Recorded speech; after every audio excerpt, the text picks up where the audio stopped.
В Сыктывкаре готовился теракт. Диверсанты пытались устроить поджог около международного аэропорта в столице Коми на трансформаторной подстанции.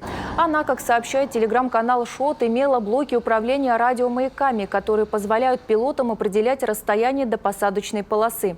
Злоумышленники через решетку вентиляции опустили внутрь канистру с бензином. Попытались поджечь, но у них не получилось.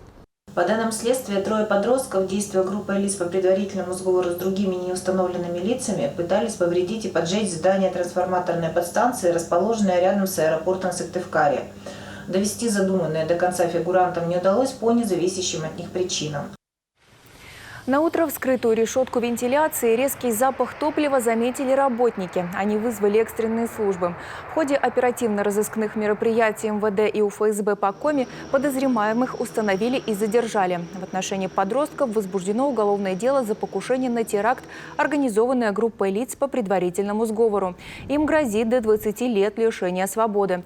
Сейчас следователи устанавливают мотивы действий задержанных и проверяют их на связь с украинскими кураторами.